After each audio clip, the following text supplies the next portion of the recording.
Across the stars, they whisper only one legend, the backpack from Earth. Not a superweapon, not a warship, but a simple item that brought nightmares to mighty empires. It all began with a small girl and a strange request: to participate in the ancient warrior trials of the Zentorian Empire, and from that moment, a legend was born. In all my cycles as Supreme High Marshal of the Galactic Defense Force's 7th Fleet, I, Zar Vox, had never witnessed such absurdity. There she stood, this tiny human female, barely reaching the height of a juvenile Zentarian, carrying nothing but a worn Earth backpack. The guards at my command post on Nexus 7 actually laughed, their secondary breathing sacs inflating with barely contained amusement. "State your purpose," I commanded, my voice resonating through my ceremonial throat chambers. The being called herself Ellie Sparks, though I struggled to pronounce the harsh consonants of her Earth name. "I'm here for the warrior trials," she replied, adjusting the strap of her pathetic cargo carrier. More laughter erupted from my guards, and even I felt my facial ridges twitch with mirth. Let me explain something about our warrior culture. The Zentarian Empire has conquered 37 star systems. Our warriors train from emergence, developing natural armor plates that can deflect plasma bolts. Our youngest cadets can lift 10 times their body weight. Our strategic minds have orchestrated the fall of civilizations that had mastered faster than light travel, while humans were still throwing rocks at each other.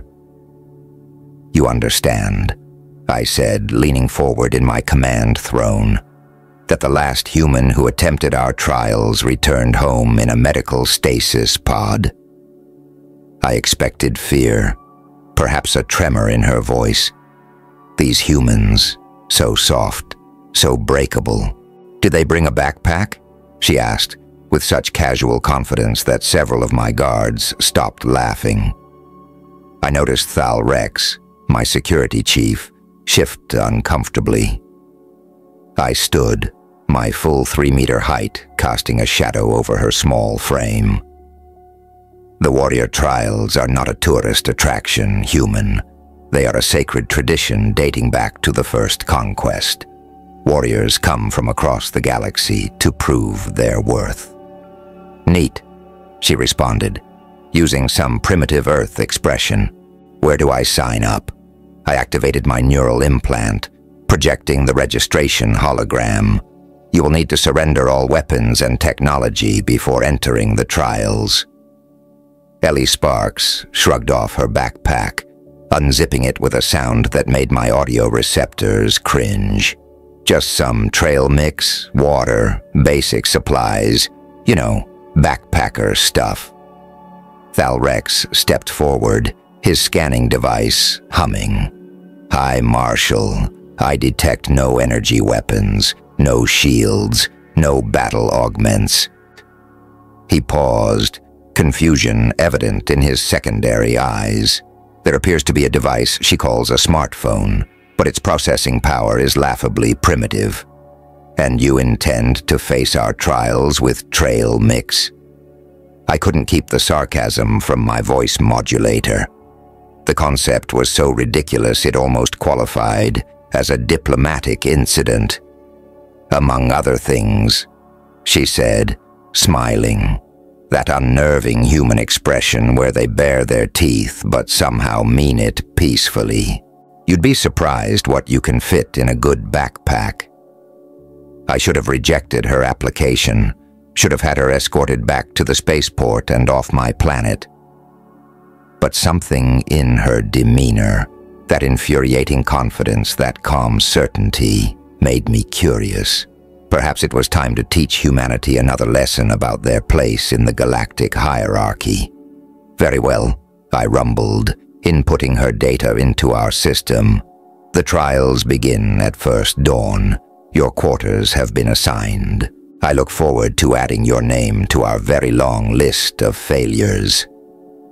As she was led away by my guards, I heard her whistling some Earth tune, whistling. In my command center, Thalrex approached my throne, his worry evident in the rapid color changes across his ceremonial armor. "High Marshal, are you certain about this? The last time we underestimated a human." "It was a statistical anomaly." I cut him off. "Tomorrow, we will remind everyone why the Zentarian Empire rules the stars, and humans remain confined to their single, insignificant solar system. If only I had known then what that backpack would mean for our empire's reputation. If only I had recognized that strange glint in her eyes for what it was not. Madness, but something far more dangerous, human ingenuity. The arena buzzed with anticipation as dawn broke over Nexus 7's 3 suns. From my ceremonial viewing platform, I watched the gathering of the galaxy's finest warriors.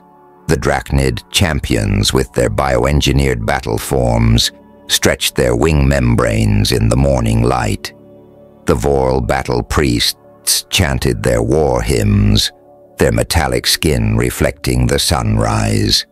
Even a pair of quantum monks from the Sagittarius arm had emerged from their meditation chambers to participate, and there, standing among these legends of combat, was Ellie Sparks, still wearing those ridiculous Earth clothes, cargo pants, hiking boots, and a jacket with too many pockets. That backpack remained firmly strapped to her shoulders. "Warriors of the galaxy," my voice boomed through the arena's acoustic amplifiers. "Welcome to the 847th Warrior Trials of the Zentarian Empire. You stand in the arena of ancestors, where countless champions have proven their worth through blood and victory." The arena itself was a marvel of engineering that had taken 3 decades to construct. Its walls, fashioned from living metal, could reconfigure themselves into any combat scenario. The ground beneath the warriors' feet contained millions of nanomachines capable of transforming flat terrain into whatever hellscape our combat directors envisioned. 27 warriors enter. I continued, enjoying the dramatic pause. Only one will earn the title of Grand Champion, and with it, a seat on the Imperial War Council. A Drachnid warrior, his scales gleaming with fresh combat-enhancing oils, pointed at Beth. "The human has not even bothered to don armor. This mockery dishonors us all." The crowd roared in agreement. Beth responded by pulling out what appeared to be a wrapped food item from her pocket. She bit into it with casual indifference. "Is that a granola bar?" Thalrex whispered, his scanning device whirring in confusion. "Silence," I commanded, though I shared their outrage. "The trials will consist of 3 challenges. First, the maze of shifting reality, then the combat gauntlet. Finally, for those who survive, the ultimate test." The warriors nodded solemnly, all except Beth, who had pulled out a small notebook and appeared to be drawing? No, taking notes with something she called a pencil.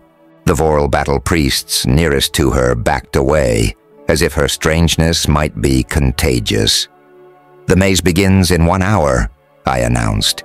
"Prepare yourselves." As the warriors dispersed to their preparation chambers, I noticed the quantum monks approaching Beth. Their crystalline forms hummed with mathematical curiosity.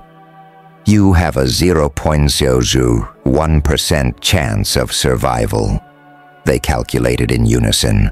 "Your species lacks the necessary physical adaptations for these trials." Beth looked up from her notebook.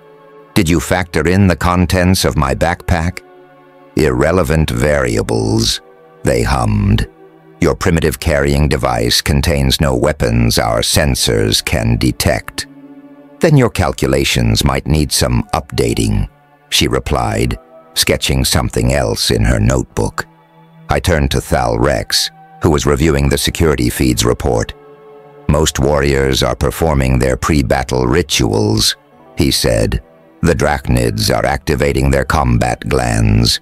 The vorals are charging their metallic forms with ionic energy. The human is eating another granola bar and reading a paper book titled Basic Survival Guide.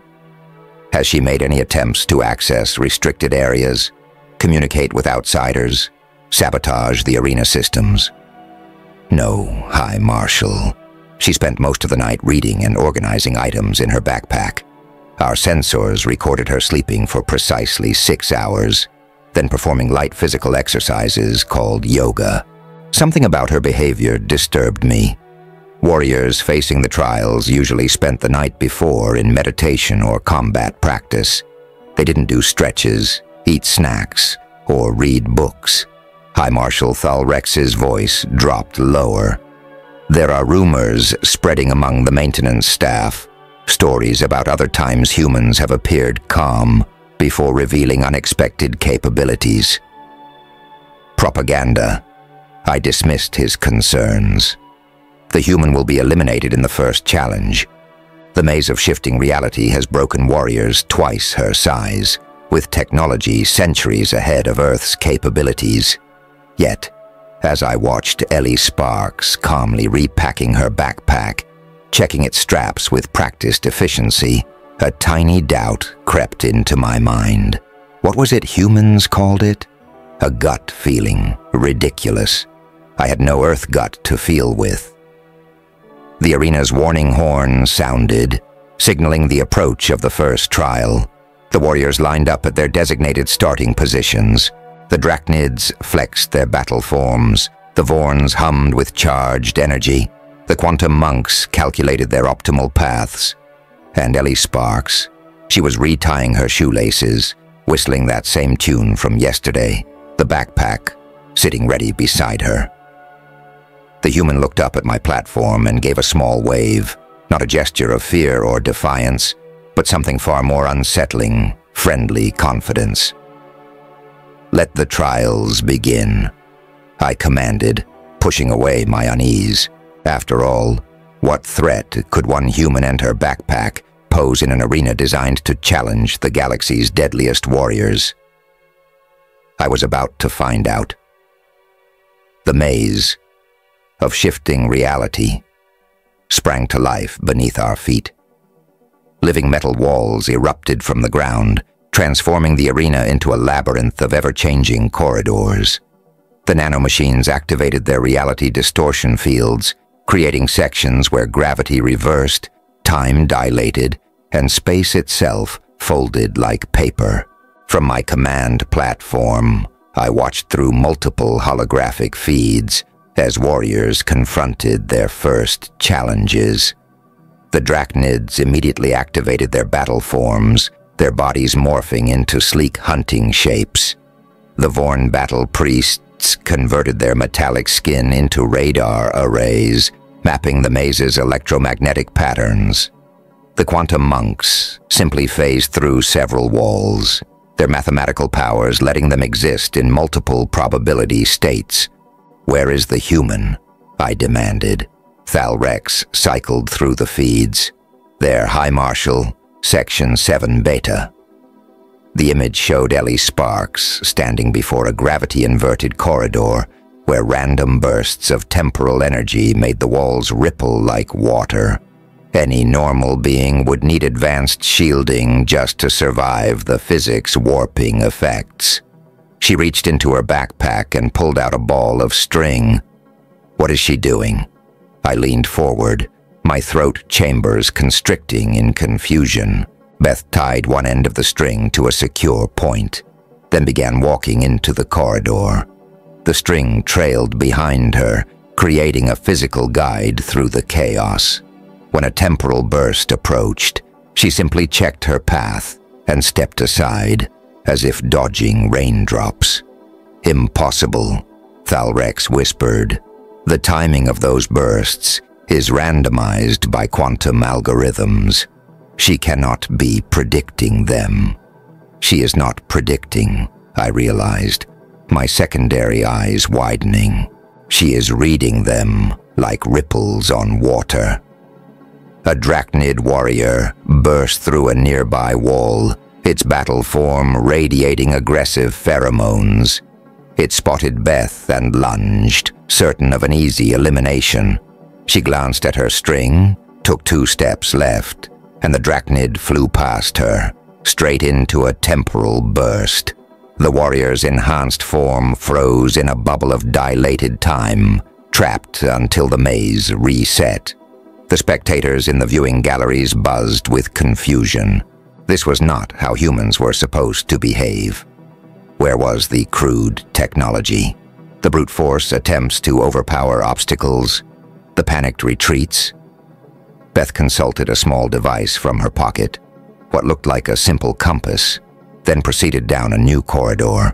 She moved with purpose, not randomly, but not with the calculated precision of the quantum monks either.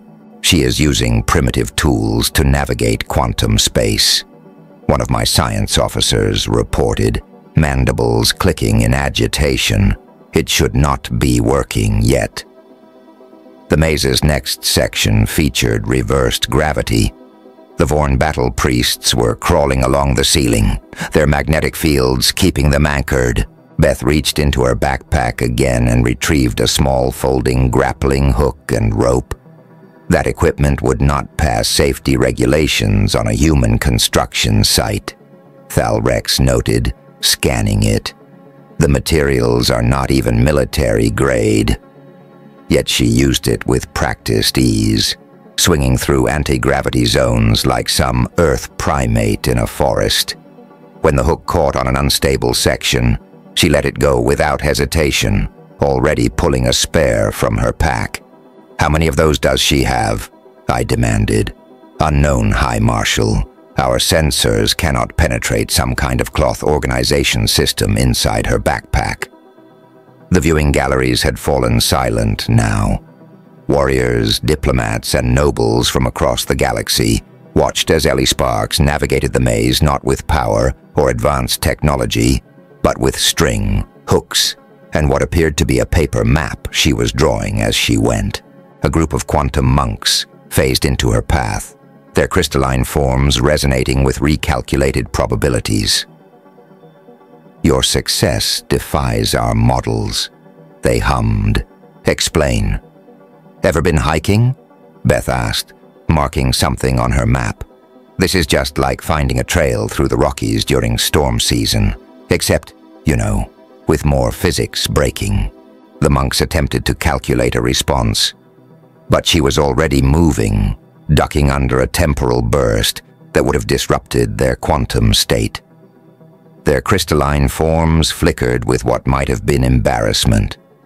As the first hour ended, the maze began its scheduled reconfiguration. Warriors scrambled to reach stable zones before the walls shifted. The Drachnids used their enhanced strength to force their way through. The Vorns transformed into living energy to ride the changes. Ellie Sparks sat calmly in a corner, eating something from a sealed package, consulting her hand-drawn map. She had marked the maze's pattern changes, not with advanced calculations, but with simple arrows and notes, like low gravity zone, bad time bubbles, and weird wall things. High Marshal Thalrex's voice carried a note of worry I had never heard before. "She has mapped 40% of the maze. None of the other warriors have managed more than 25% coverage. But she has no quantum sensors, no reality anchors, no probability engines." I slammed my fist on the command console. "She has office supplies and snack food." As if hearing my outburst, Beth looked up at the nearest monitoring drone and smiled. She pointed to her temple, then to her backpack, then gave a thumbs up, some human gesture whose meaning escaped our cultural databases. The spectators began placing bets, not on whether the human would survive, but on what she might pull from that backpack next. I watched nobles who usually wagered millions on advanced combat techniques, now arguing over the possibilities of string, paper, and simple machines. Sira then wishes to speak with you. Thalrex interrupted my thoughts. The Council Elder is concerned. Of course, they were concerned. We had designed our trials to test the galaxy's most advanced warriors. Now, our diplomatic feeds were filling with reports of humans across the galaxy asking their alien neighbors if they wanted to go backpacking. Tell Elder Vanya that everything is under control. I lied, watching Beth begin another careful traverse through a particularly nasty reality-warped section. The human cannot possibly maintain this performance in the combat gauntlet. But even as I spoke, I found myself wondering what else might be hiding in that simple Earth backpack, and why did she keep smiling like that? The combat gauntlet began with 13 survivors from the maze. The Drachnids had lost 2 warriors to temporal paradoxes. The Voran battle priests were down to 3 after a disastrous encounter with a quantum anomaly. Even the quantum monks had lost one of their pairs to a probability cascade. Ellie Sparks had emerged without a scratch, though her hiking boots were slightly scuffed. First combat scenario, I announced, trying to maintain my commanding tone. The burning wastes of Karn. The arena floor transformed into a hellscape of active volcanoes and rivers of molten rock. Temperature readings exceeded 900 degrees Celsius. The Drachnids immediately deployed their heat shields, their battle forms adapting to the extreme conditions. The Vorans transformed their outer layers into heat-resistant alloys. Ellie Sparks put on a sun hat. A sun hat, Thalrex repeated, his scanner working overtime. A fabric-covering design for basic solar protection. She reached into her backpack and pulled out aluminum foil, the kind humans use to wrap their primitive food. She began crafting a makeshift heat shield, combining it with what looked like an emergency blanket, and was that duct tape? Surely that cannot work, I muttered. The human wrapped herself in her improvised heat protection and began moving across the volcanic terrain, using her grappling hook to swing over lava flows. She pulled out a paper fan and created air currents to test for heat waves, plotting safe paths between volcanic vents. A Voran battle priest, its metallic form glowing red-hot, confronted her at a narrow bridge of cooling rock. Your primitive material should have combusted by now. Ever been to Death Valley in July? Beth asked, adjusting her sun hat. Now that is hot. This is just like that, but with better scenery. She reached into her pack and pulled out a water bottle with some kind of spray attachment. When the Voran lunged, she sprayed it with a precise burst. The rapid temperature change caused the priest's superheated metal skin to contract suddenly. The warrior stumbled, lost balance, and had to transform into energy to avoid the lava below. The galleries erupted in shocked whispers. A Voran battle priest defeated by water in a spray bottle. Second scenario, I called out, perhaps too quickly, the frost caverns of Ymir. The volcanic terrain flash froze, transforming into a maze of ice tunnels and frozen peaks. Temperature readings plunged to minus 150 degrees Celsius. Surely now the human's household items would prove useless. Beth pulled out hand warmers, dozens of them.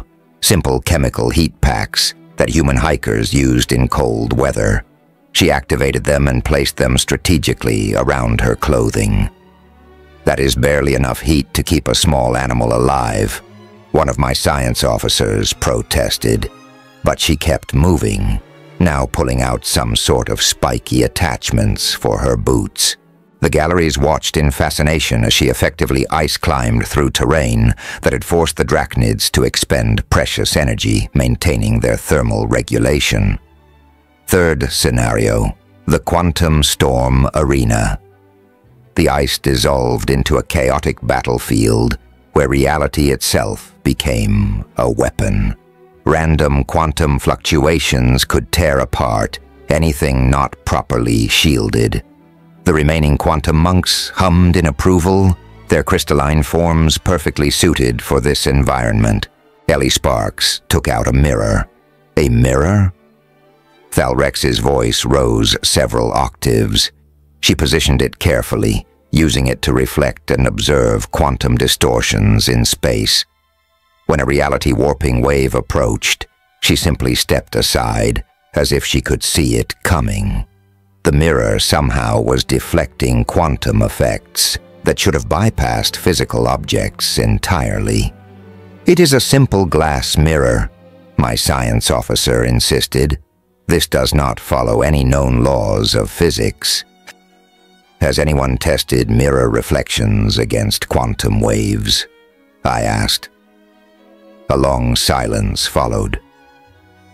By now, the remaining warriors were watching Beth more than their own opponents.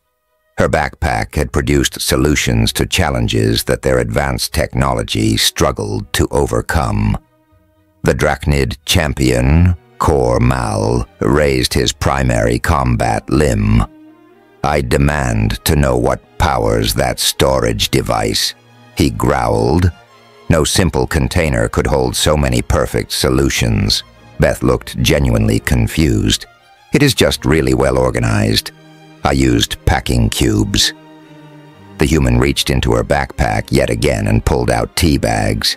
She began brewing tea using heated hand warmers, while quantum chaos raged around her protected position. "Would anyone like some? It is peppermint." The quantum monks actually paused their probability calculations to stare. In the diplomatic gallery, I noticed several trade representatives frantically taking notes. The price of human backpacks would probably triple across the galaxy by next cycle. "Fourth scenario," I announced, my voice carrying less authority than I would have liked. "The gravity wells." The arena filled with overlapping fields of intense gravitational force. Warriors would have to navigate between crushing zones of high gravity and dangerous areas of zero gravity. Beth pulled out a bundle of balloons. High Marshal Thalrex said quietly, "Perhaps we should stop this before." She began inflating the balloons with some kind of portable pump, creating a crude but effective gravity detection system. When released, the balloons would either float, sink, or get crushed, mapping out the gravity fields perfectly. The remaining warriors stopped even pretending to fight each other. They simply followed Ellie Sparks, watching in fascination as she navigated the course using party supplies and camping gear. She shared her tea with a bewildered Voran battle priest who accepted the cup with religious solemnity. High Marshal Thalrex's voice was barely a whisper. "Elder Vanya is calling again. The Council is requesting an immediate review of our combat assessment protocols." I watched as Ellie Sparks, surrounded by the galaxy's deadliest warriors, began explaining the basics of rock climbing to a quantum monk. The monk's crystalline form vibrated with intense mathematical interest as she demonstrated various knots with a piece of simple rope. "Fifth scenario," I said, knowing it was futile but unable to stop myself. "The plasma storm chamber." The arena crackled with deadly energy discharges. Ellie Sparks looked into her backpack, smiled, and pulled out what appeared to be a rubber mat. "Is that human exercise equipment?" Thalrex asked. "A yoga mat," she confirmed. "Really good insulation, actually. Anyone want to learn some stretches while we wait for the storm to pass?" To my eternal shock, 2 Drachnid warriors actually joined her. Their battle forms looked ridiculously out of place, attempting human stretching positions. "High Marshal," my science officer spoke carefully, "I believe we may need to reconsider our understanding of everything." The human's backpack had become the center of attention in an arena designed to test the galaxy's most advanced combat technologies, and we still had the ultimate test to come. What else could she possibly have in there? The arena fell silent as I prepared to announce the ultimate test. Only 6 warriors remained. 2 drachnids, 1 Voran battle priest, the surviving pair of quantum monks, and Ellie Sparks, who was repacking her seemingly bottomless backpack with methodical precision. The ultimate test, my voice rang out, steadier than I felt, will challenge not just your combat prowess, but your tactical thinking. You face the Omega scenario. The alien warriors stiffened. The Omega scenario was legendary, a combat simulation that had ended careers and shattered confidence. The arena transformed one final time, becoming a vast underground complex filled with dangerous technology from 1,000 worlds. Your mission is simple, I continued. Reach the central chamber and deactivate the quantum core before it achieves critical mass. Failure means the destruction of this entire sector of space. The arena's environmental systems began simulating the effects of a destabilizing quantum core. Reality flickered at the edges of normal space. Gravity fluctuated randomly. Temporal echoes created ghost images of every movement. Ellie Sparks raised her hand as if she were in a human learning institution. Yes? I asked, unable to keep the exasperation from my voice. Quick question. Is that big glowing thing in the center supposed to be pulsing like that? The warriors all turned to look.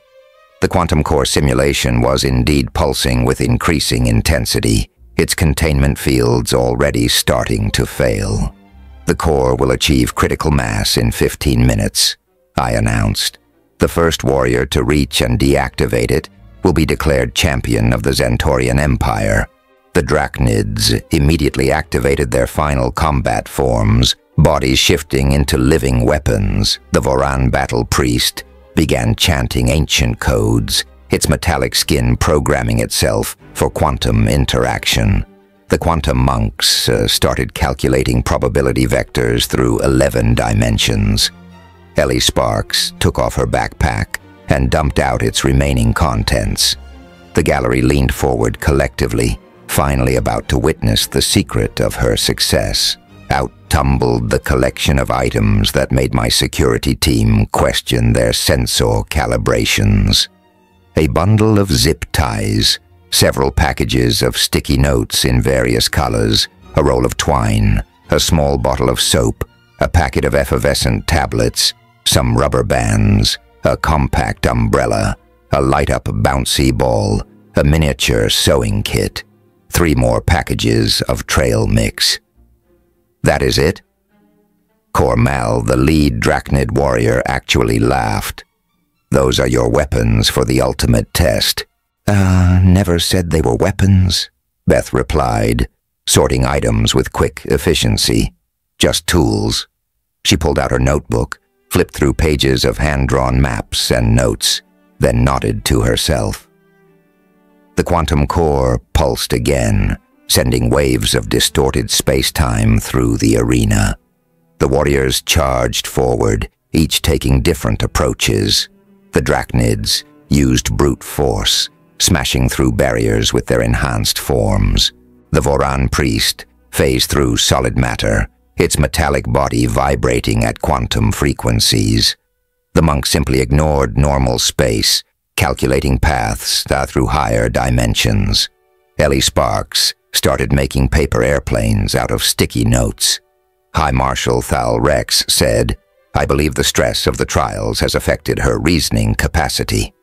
But as we watched, she began launching the paper planes into the shifting air currents. Each one carried a small piece of soap. When they hit the waves of distorted space-time, the soap created visible ripples mapping the quantum fluctuations. Of course, my science officer breathed. Simple surface tension applied to quantum fields. Why did we never... Beth was already moving, using her map of the distortions to navigate safely. She tied the light-up bouncy ball to a string and rolled it ahead of her, its simple LED patterns revealing temporal inconsistencies that even our advanced sensors struggled to detect. The Drachnids reached the first major obstacle, a chamber where reality fractured into competing timelines. Their enhanced forms began splitting into multiple versions, each trapped in different probability streams. Beth tossed an effervescent tablet into the chamber. It dissolved in the quantum field, the rising bubbles revealing safe paths between timeline fragments. She walked through unscathed, leaving behind some very confused Drachnid temporal copies. The Voran battle priest encountered her next, its metallic form humming with ancient power. Your primitive methods end here, human. This chamber requires advanced quantum manipulation that only... Beth opened her umbrella. The quantum energy somehow reflected off the umbrella's surface, creating a stable pocket of normal space around her. She proceeded calmly, while the Voran priests carefully programmed quantum frequencies scattered in all directions. An umbrella? Thalrex's professional composure finally cracked. She is beating our most advanced quantum warriors with an umbrella. The quantum monks reached the core chamber first, their crystalline forms resonating with complex calculations. But the failing containment field disrupted their probability matrices, forcing them to recalculate constantly. Ellie Sparks arrived last, looked at the pulsing quantum core, and pulled out her zip ties. "You cannot seriously think," I began. She started connecting zip ties into a complex web, using principles of basic geometry to create a three-dimensional structure. Carefully placed rubber bands added tension at key points. A few precisely folded sticky notes completed the pattern. "What are you doing?" the quantum monks demanded, their unified voice fractured by probability distortions. "Making a cat's cradle," Beth replied, "but you know, a really complicated one." She held up her creation. The simple pattern of ties and bands somehow matched the quantum core's geometric structure perfectly. As reality warped around them, her improvised web caught and redirected the quantum fluctuations, creating a feedback loop that stabilized the core's containment field. The pulsing slowed. The reality distortion settled. The core's critical mass countdown stopped, with 23 seconds remaining. Every sensor, scanner, and probability calculator in the arena tried to make sense of what had happened. The result was always the same. Ellie Sparks had stopped a quantum core breach using office supplies. How? The question escaped my throat chambers before I could stop it. She shrugged, already starting to repack her backpack. "Sometimes the simplest solution works best. Besides, I did a summer job in gift wrapping once. This really was not that different. Just had to find the right pattern." Silence filled the arena as the quantum core hummed peacefully in its newly stabilized state. The remaining warriors stared at Ellie Sparks, their combat forms, battle prayers, and probability calculations forgotten. She had not only survived our most challenging trial, but solved it with items that could be found in any human shopping center. "This is impossible," Cormal growled, his combat form rippling with confusion. "We demand an investigation. The backpack must contain hidden technology." "Go ahead, check it," Beth said, tossing her backpack to the nearest security drone. "Though I would appreciate it back soon. It is my favorite one for hiking." Thalrex conducted the scan personally, his most advanced detection equipment analyzing every fiber and pocket. "High Marshal, I detect no artificial intelligence, no quantum computers, no reality manipulators. The most advanced technology present is the waterproof lining. The gallery erupted in chaos. Trade representatives began making frantic calls about investing in human camping supplies.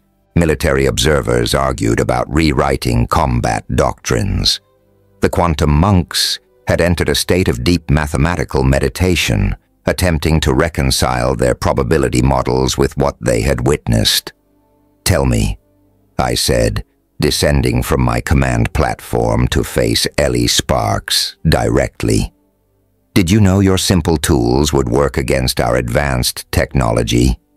She smiled, that same confident expression that had unsettled me from the beginning. "Not exactly, but here is the thing about hiking on Earth. You never know what you might encounter, so you learn to work with what you have.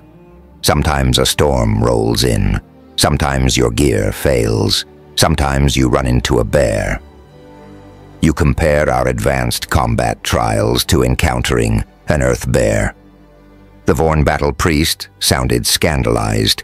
"Well, the bear is usually less chatty," Beth replied, accepting her backpack from Thal Rex. "But the principle is the same. Observe, adapt, and keep it simple." Simple. The word echoed through my throat chambers like a mockery of everything our empire stood for. We had spent centuries developing the most advanced combat technologies in the galaxy. Our warriors underwent genetic engineering, cybernetic enhancement, and quantum augmentation, and this human had matched them with paper, string, and basic reasoning. "The Council demands an immediate decision," Thal Rex whispered urgently.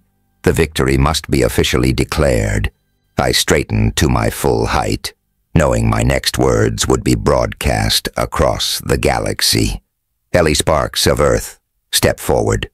She approached, adjusting her sun hat, which had somehow survived every trial intact. "By the ancient laws of the Zentorian Empire, and by right of victory in the warrior trials, I declare you Grand Champion and grant you a seat on the Imperial War Council." The gallery's reaction was immediate. Some cheered, others protested, and a group of trade ministers nearly trampled each other, rushing to secure exclusive rights to Earth camping equipment. "Thanks," Beth said, then paused.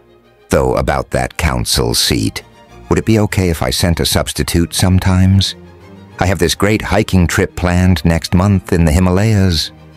I stared at her, my secondary eyes blinking in disbelief. She had just been offered one of the highest positions in the galaxy, and she was prioritizing a walk in Earth mountains. But then I understood. This was why humans were so dangerous, so impossible to predict. Their strength lay not in their technology or physical capabilities, but in their ability to find joy in simple things while solving complex problems. "The Council would welcome your, unique perspective," I managed to say, whether in person or through a representative. As the arena began to clear, I noticed the quantum monks approaching Beth with an unusual request. They wanted to learn how to make paper airplanes. The Draconid warriors were examining her grappling hook with newfound respect. Even the Vorn battle priest was carefully storing a tea bag in a quantum-sealed container. "High Marshal," Thal Rex said quietly, "shall I update our combat training protocols?"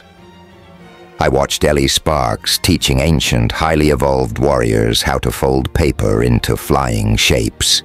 Her laughter echoed through an arena designed to test the galaxy's deadliest weapons. "No," I replied. "Instead, send a request to Earth's governments. Ask them to send us, what do they call them? Park rangers, mountain guides. We have much to learn about their methods." "And the backpack, High Marshal." I turned to my oldest friend and most trusted advisor. "Requisition 1 for every warrior in our fleet, and Thal Rex, include some tea bags." As I returned to my command platform, I heard Beth beginning another story. So there was this one time while backpacking in Alaska. The gathered warriors, beings who had conquered star systems and commanded reality itself, leaned in to listen, and somewhere in the back of my mind, I started making plans to visit these Earth mountains myself. Perhaps it was time for the Zentorian Empire to do a little hiking.